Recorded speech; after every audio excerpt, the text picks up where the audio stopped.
வணக்கம். புதுவையில் ரவுடிகள் அட்டகாசம் அதிகரித்ததை தொடர்ந்து ஆளுநர் வீரேந்திர கட்டாரியா காவல்துறை ஐஜியை நேரில் அழைத்து எச்சரிக்கை விடுத்துள்ளார். புதுவையில் ஆளுநராக பொறுப்பேற்ற வீரேந்திர கட்டாரியா பதவியேற்ற நாளிலிருந்து புதுவையில் நடைபெறும் குற்றச்சம்பவங்களை கண்டு அதிர்ச்சி அடைந்துள்ளார். இந்நிலையில் மாமூல் கேட்டு பேக்கரி உரிமையாளரை ரவுடிகள் அரிவாளால் வெட்டிய சம்பவத்தால் ஆவேசமடைந்த அவர் காவல்துறை ஐஜி ரன்வீர் சிங் கிருஷ்ணியாவை ராஜ்நிவாசுக்கு நேரில் அழைத்து கண்டித்தார். மேலும் ரவுடிகள் அட்டவாசம் குறித்து விளக்கம் கேட்டார். மேலும் சிறையில் கைதிகள் செல்போனில் பேசுவது எப்படி, ரவுடிகளை கட்டுப்படுத்த எடுத்த நடவடிக்கைகள் என்ன என்று விளக்கம் கேட்டார். அதற்கு ஐஜி அளித்த பதிலை ஏற்க ஆளுநர் மறுத்தார். இதுபோன்ற குற்றச்சம்பவங்கள் இனிமேல் நடைபெறாமல் பார்த்துக் கொள்ள வேண்டும் என்றும் இதுவரை காவல்துறை எடுத்த நடவடிக்கைகள் குறித்து உடனே அறிக்கை அளிக்க வேண்டும் என்றும் அவர் உத்தரவிட்டார். இதன் பிறகே ரவுடிகளின் மீதான கைது நடவடிக்கை தீவிரமாகி கைது செய்யப்பட்ட ரவுடிகளை போலீசார் ஊர்வலமாக இழுத்துச் சென்றனர். மேலும் ஆளுநர் போக்குவரத்து நெரிசல் தொடர்பாக எஸ்எஸ்பிக்கள் பைரோன் சிங் குர்ஜார், மோனிகா பரத்வாஜ் ஆகியோரையும் அழைத்து பேசி போக்குவரத்து நெரிசலை கட்டுப்படுத்த திட்டங்களை தயார் செய்து அளிக்குமாறும் தான் செல்லும் பாதையில் போக்குவரத்தை தடை செய்யக்கூடாது என்று அறிவுறுத்தினார். மேலும் தலைமை செயலர் சேட்டன் பி சாங்கியை அழைத்து சட்டம் ஒழுங்கு பிரச்சினை குறித்து ஆலோசனை நடத்தினார். புதுவையில் ஏடிஎம் சென்டருக்கு கொண்டு சென்ற பணத்தை கையாடல் செய்த குற்றவாளியை கைது செய்து பணத்தை பறிமுதல் செய்ததாக எஸ்எஸ்பி பர்வேஸ் அகமது தெரிவித்துள்ளார்.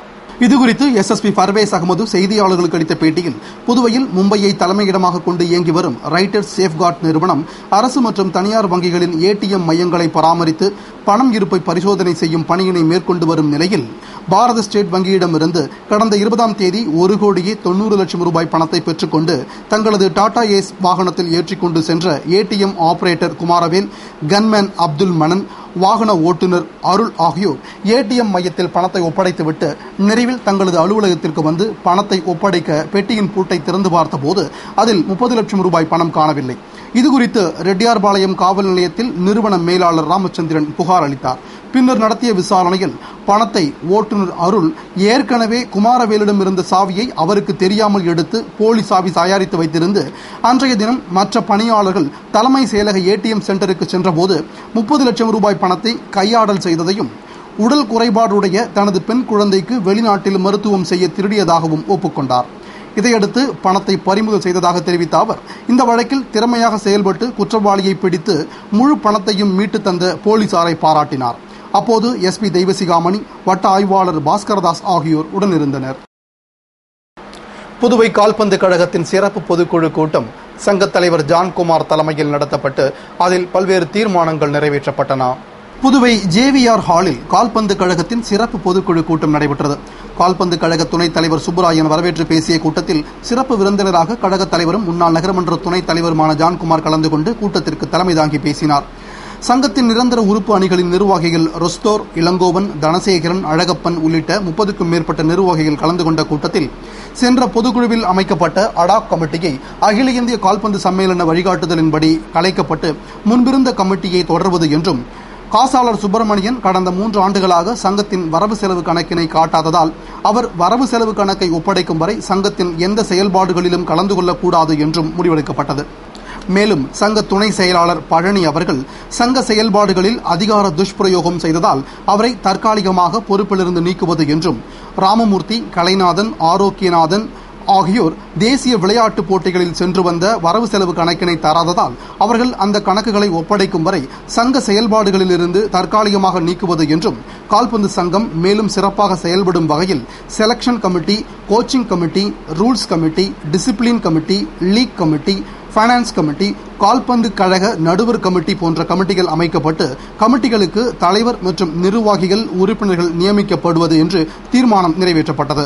இதுகுறித்து சங்க தலைவர் ஜான்குமார் கூறுகையில், கடந்த 23/6/2013 ஏற்கனவே இருந்த கமிட்டியை கலைச்சிட்டு புதுசாக ஒரு அடா கமிட்டி போட்டோம். ஆனால் ஆல் இண்டியா ஃபுட்பால் ஃபெடரேஷன் ஆலோசனைப்படி நீங்கள் மீண்டும் பழைய கமிட்டியை ரன் பண்ணுங்க என்ற கேட்டுக்கொண்டதற்கு நாங்கள் மறுபடியும் இன்றைய தினத்தில் அடா கமிட்டியை கலைச்சிட்டு மீண்டும் பழைய கமிட்டியை தொடரும் என்பதை இந்த மூலிமா தெரிவிச்சுக்கிறோம். மேலும் பழைய கமிட்டியில் இருந்த காசாளர் திரு சுப்பிரமணியன் அவர்கள் இன்றும் இதுவரை கணக்கு கொடுக்காதனால, கடந்த 3 வருடமாக கணக்கு கொடுக்காதனால அவர் கணக்கும் கொடுக்க வரை அவர் எந்த ஒரு பொறுப்புலையும் நடவடிக்கையிலும் ஈடுபடக்கூடாதுன்னு இந்த பொதுக்குழுவில் முடிவு செஞ்சுருக்கிறோம். மேலும் தவறான முறையில் தலைவருடைய கையெழுப்பட வேண்டிய இடத்துலையும் அதன் பிறகு செயலாளர் கையெழுப்பட வேண்டிய இடத்துலையும் ஃபார் போட்டு கையெழுத்துப்பட்ட பயணி மேலே ஒழுங்கு நடவடிக்கையாக அவரை சஸ்பெண்ட் பண்ணி வைக்கிறதுக்கு இந்த பொதுக்குழுவில் முடிவு பண்ணியிருக்கிறோம். மேலும் அந்த மேட்ச் விளையாடும்போது ஒவ்வொரு ஊருக்கும் செல்லும்போது இதுவரை கணக்கு கொடுக்காத மூர்த்தி, ராமமூர்த்தி, பெண்டிக், கமலநாதன் இவங்க 3 பேரையும் சஸ்பெண்ட் பண்ணி வைக்கிறோம். அவங்க பணம் கொடுக்குற வரைக்கும், கணக்கு காட்டாத வரைக்கும் சஸ்பெண்ட் பண்ணி வைக்கிறது இந்த பொதுக்குழுவில் முடிவு செஞ்சுருக்கிறோம். மேலும் தலைவருக்கு தெரியாமல் என்னுடைய அனுமதி இல்லாமல், என்னுடைய கையெழுப்படாமல் எந்த ஒரு லெட்டர் கரஸ்பாண்டிங்கும் இருக்கக்கூடாதுன்னு இந்த பொதுக்குழுவில் முடிவு செஞ்சுருக்கிறோம். மேலும் பழைய கமிட்டியே இதை சுமூகமாக நடக்கும். இப்போது நான் புதுசாக எல்லாருக்கும் கமிட்டி ஃபார்ம் பண்ணியிருக்கிறோம். இப்போ அந்த அசோசியேஷனை ரன் பண்ணுறதுக்கு ஸ்டாண்டிங் கமிட்டியாக ஒரு 5 பேரை நியமிச்சிருக்கிறோம். தனசேகரன், முருகசாமி, கந்தசாமி, இளங்கோவன், பன்னீர்செல்வம் இவங்க 5 பேரும் ஆபீஸ் அட்மினிஸ்ட்ரேஷனை தொடர்ந்து பார்ப்பாங்க. இந்த அசோசியேஷன் வரும் இன்னும் ஒரு 6 மாதத்துக்குள்ள புதிய தேர்தல் வரும் வரை இது கண்டினியூ நடக்கும் என்பதை தெரிவிச்சுக்கிறோம். செயலாளர் ஏழுமலை அவர்களும் இதில் கலந்து கொண்டு சிறப்பாக செஞ்சு கொடுக்கணும்னு கேட்டுக்கிறோம். புதுவையில் அதிகரித்து வரும் ரவுடிகள் அராஜகத்திற்கு உள்துறையை தன் கையில் வைத்திருக்கும் முதலமைச்சர் ரங்கசாமியை பொறுப்பேற்க வேண்டும் என்று மத்திய இணையமைச்சர் நாராயணசாமி கூறியுள்ளார். புதுவை முதலியார்பேட்டை தியாகு முதலியார் நகர் சமுதாய நலக்கூடத்தில் முன்னாள் பாரத பிரதமர் அமரர் ராஜீவ்காந்தியின் பிறந்த நாளை முன்னிட்டு காங்கிரஸ் கமிட்டி மாநில செயற்குழு உறுப்பினர் சரவணன் தலைமையில் பொதுச் செயலாளர் குமார் முன்னிலையில் இருதய மருத்துவ சிகிச்சை முகாம் நடைபெற்றது. முகாமில் சிறப்பு விருந்தினராக மத்திய இணையமைச்சர் நாராயணசாமி கலந்து கொண்டு முகாமினை துவக்கி வைத்து சிறப்புரையாற்றுகையில், முன்னாள் பிரதமர் ராஜீவ்காந்தியின் பிறந்த நாளை முன்னிட்டு ஏழை கிராமப்புற மக்கள் பயன்பெறும் வகையில் இருதயம், கண், புற்றுநோய் போன்றவற்றை கண்டறிந்து சிகிச்சை அளிப்பதற்காக முகாம் நடத்தும் திட்டம் துவங்கப்பட்டுள்ளதாக கூறினார். மருத்துவத்தில் சிறந்த மாநிலமாக திகழும் புதுவையில் இருதய மாற்று அறுவை சிகிச்சை வரை சிறப்பாகவும் இலவசமாகவும் வழங்கப்படும் நிலை இருந்தாலும் கிராமப்புற மக்களுக்கு அது சரியாக சென்றடையவில்லை என்றும், இருதய பாதிப்பு, கண்புரை பாதிப்பு, புற்றுநோய் போன்றவற்றால் பாதிக்கப்படும் கிராமப்புற மக்கள் முறையான சிகிச்சை பெற முயற்சிப்பதில்லை என வருத்தம் தெரிவித்த அவர், அதற்காகத்தான் கிராமப்புற மக்கள் இருக்கும் இடத்திற்கே மருத்துவ முகாம்கள் நடத்தி சிகிச்சை அளிக்கப்படுவதாக கூறினார். மேலும் மத்திய அரசும் கிராமப்புற மக்களுக்கும் சிறந்த மருத்துவம் சென்றடைய வேண்டும் என்று கூறி கடந்த காங்கிரஸ் ஆட்சியில் 24 கோடி ரூபாயை வழங்கியதாகவும், ஆனால் தற்போதைய என்ஆர் காங்கிரஸ் ஆட்சியில் அந்த நிதியை மத்திய அரசிடமிருந்து பெற முதல்வர் எந்த நடவடிக்கையும் எடுக்கவில்லை என்று குற்றம் சுமத்திய மத்திய இணையமைச்சர் நாராயணசாமி, புதுவையில் வேலைவாய்ப்பு உருவாக்கப்படாமல் தேர்தல் வாக்குறுதிகளும் நிறைவேற்றப்படாத நிலையில் சட்டம் ஒழுங்கும் அரசின் கையை மீறி சென்று கொண்டிருப்பதாகவும், கடந்த 2 தினங்களுக்கு முன்பு மக்கள் நிறைந்த சாலையில் உள்ள கடை உரிமையாளர் ரவுடி மூலம் அறிவாளால் வெட்டப்பட்டுள்ளதாகவும், இதுபோன்ற ரவுடிகளின் செயலை காவல்துறை கையை கட்டிக்கொண்டு பார்த்துக் கொண்டிருப்பதாகவும் குற்றம் சாட்டினார்.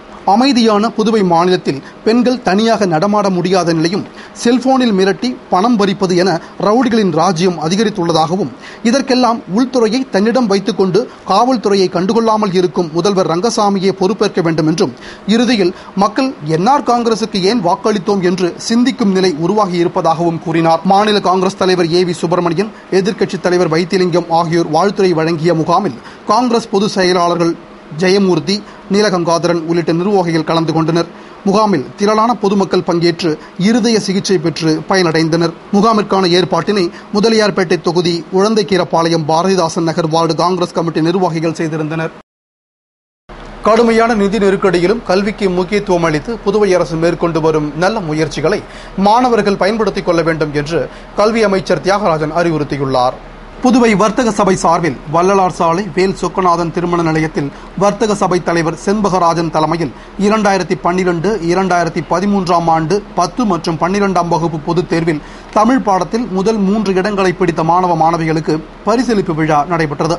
பொதுச் செயலாளர் தணிகாசலம் வரவேற்று பேசிய விழாவில் சிறப்பு விருந்தினராக அமைச்சர் தியாகராஜன் கலந்து கொண்டு மாணவ மாணவிகளுக்கு பரிசுகளை வழங்கி பாராட்டி பேசுகையில், புதுவையில் நிதிநிலை பற்றாக்குறை இருக்கும் நிலையிலும் கல்விக்கு அரசு முக்கியத்துவம் அளித்து வருவதாகவும், ஏழை மாணவர்கள் நிதிச் சுமையில் தவிக்கக்கூடாது என்பதற்காக அரசு கல்வித்துறைக்கு தேவையான நிதியை கூடுதலாக வழங்கி வருவதாக கூறினார்.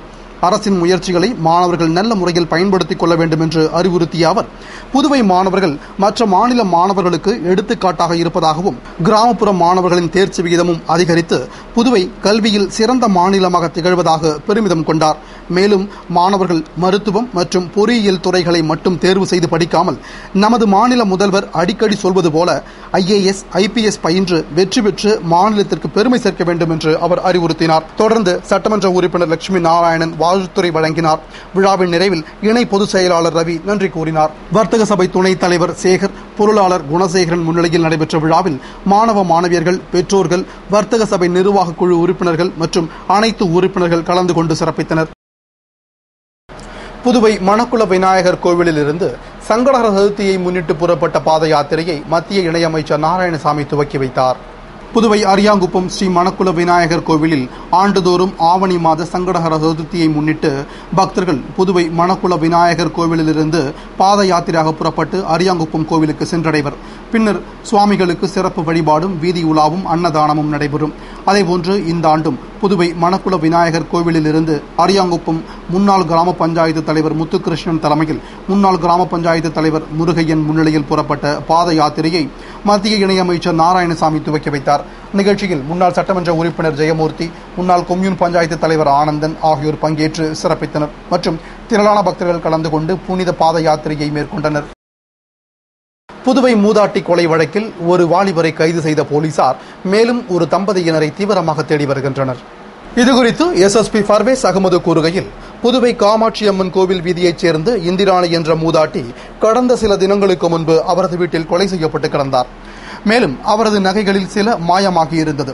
இது தொடர்பாக பெரியகடை போலீசார் வழக்கு பதிவு செய்து விசாரணை நடத்தி வந்த நிலையில் சரியாக விவரம் கிடைக்காமல் குழப்பம் நீடித்து வந்தது. இந்நிலையில் சாரத்தைச் சேர்ந்த கார்த்திக் என்பவர் மீதும் மேலும் ஒரு தம்பதியினர் மீதும் சந்தேகம் வந்ததால் தீவிரமாக தேடியதில் கார்த்திக்கை போலீசார் கைது செய்தனர் மற்றும் அவனிடமிருந்து ஒரு தங்கச் சங்கிலியை பறிமுதல் செய்தனர். மேலும் வழக்கு தொடர்பாக தேடி வரும் தம்பதியரை விரைவில் கைது செய்து காணாமல் போன எஞ்சிய நகைகளையும் விரைவில் பறிமுதல் செய்வோம் என்று அவர் கூறினார். இத்துடன் செய்திகள் நிறைவடைந்தன. வணக்கம்.